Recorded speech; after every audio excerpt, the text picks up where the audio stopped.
Sahabat-sahabat Batam Oase Center yang terkasih, salam jumpa kembali. Kami berharap sahabat semua dalam keadaan sehat dan bahagia.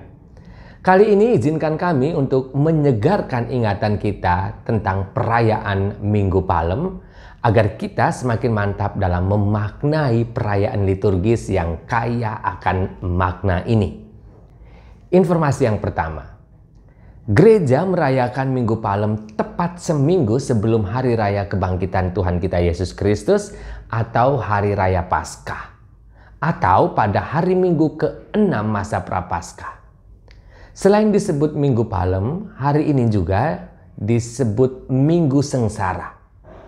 Apapun namanya, yang pasti pada hari raya ini, gereja mengenang peristiwa Yesus masuk kota Yerusalem dan mengenang pekan terakhir hidup Yesus di dunia yang ditandai dengan penderitaan dan kematiannya.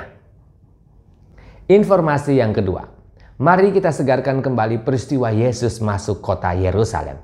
Momen ini ternyata tercatat dalam keempat Injil Sinoptik, walaupun tidak sama persis tetapi tidak saling bertolak belakang. Catatan keempat Injil ini saling melengkapi sehingga kita bisa berkisah seperti ini. Bahwa pada hari itu mendekati hari raya Paskah orang Yahudi, Yesus dan para muridnya sudah berjalan mendekati kota Yerusalem. Lalu Yesus mengutus dua muridnya untuk menyiapkan keledai muda jantan, yang keledai itu belum pernah ditunggangi oleh siapapun. Kemudian ketika masyarakat yang ada di Yerusalem mendengar Yesus hendak masuk kota Yerusalem, mereka semua bergegas untuk menyambutnya di gerbang kota sambil membawa daun-daun palem di tangan dan membentangkan pakaian-pakaian mereka di tanah tempat Yesus melintas dengan keledainya. Lalu selain membentang pakaian dan membawa daun-daun palem, masyarakat Yerusalem juga berseru mengeluh-elukan dia dengan berkata, Hosana putra Daud sang raja, diberkatilah dia yang datang dalam nama Tuhan. Terpujilah dia di tempat tertinggi. Informasi yang ketiga.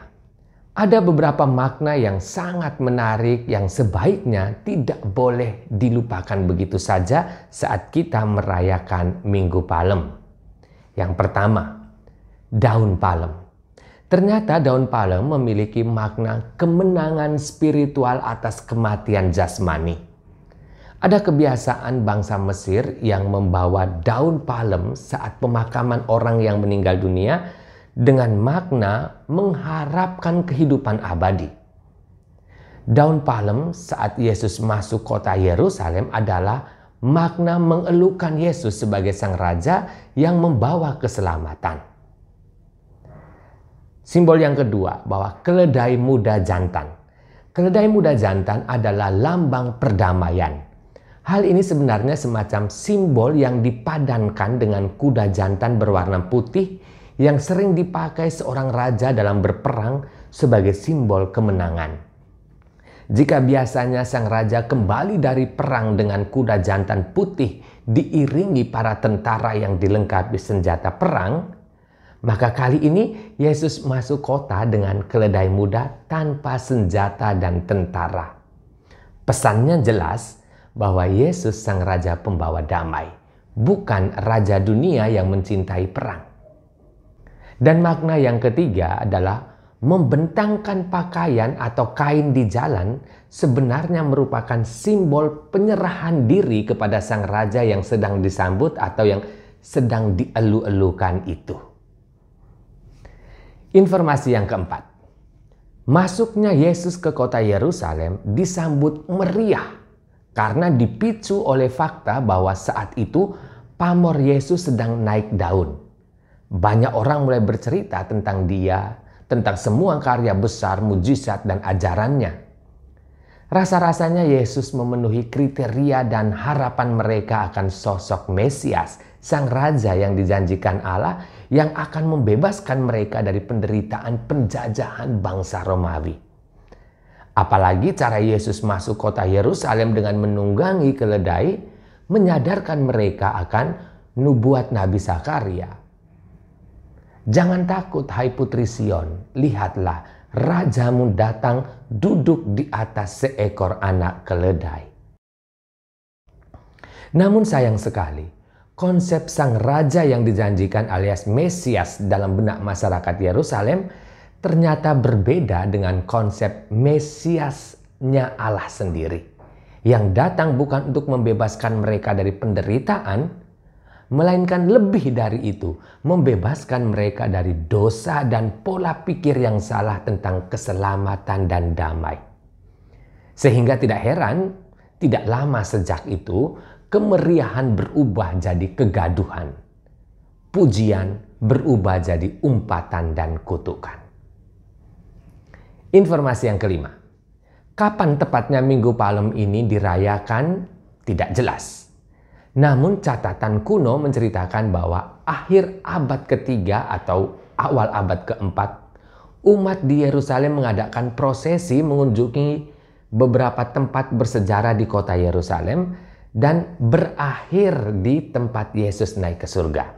Di tempat itu, mereka membacakan kisah Yesus masuk ke kota Yerusalem. Kemudian menjelang senja, orang-orang akan kembali ke kota sambil menyerukan, "Diberkatilah Dia yang datang dalam nama Tuhan."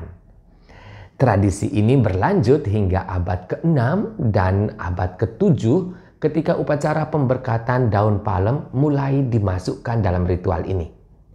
Pada abad ke-8 dan ke-9, perayaan ini mulai familiar di gereja barat dan mengalami perkembangan seperti yang sekarang ini.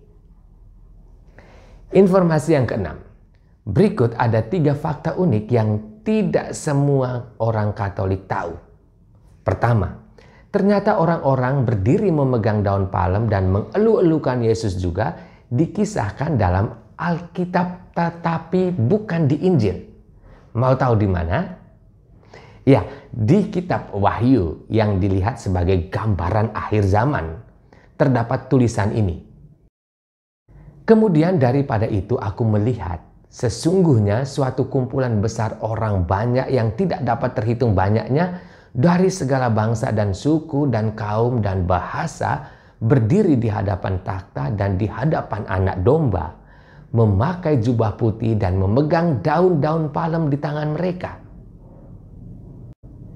Fakta unik yang kedua, daun-daun palem yang kita pakai di Minggu Palem ini biasanya tidak dibuang, tetapi disimpan. Selain sebagai pengingat akan makna sebuah daun palem, tetapi juga karena daun-daun palem itu akan dibakar untuk dijadikan bahan dasar abu saat hari Rabu Abu tahun berikutnya. Dan fakta yang ketiga adalah ternyata saat Yesus disambut di Yerusalem, di tengah kemeriahan itu, Yesus menangis. Dia menangis karena melihat hati orang Yerusalem yang gagal memahami makna Mesias yang sesungguhnya. Yesus melihat kebenaran yang datang dari hati, bukan manisnya kata-kata yang keluar dari mulut kita. Bagaimana keadaan hati kita dalam menyambut Paskah tahun ini? Apakah Yesus harus menangis lagi di hari Minggu Palem tahun ini? Salam penuh kasih dan damai dari Batam Oasis Center, Rumah Retret SSCC.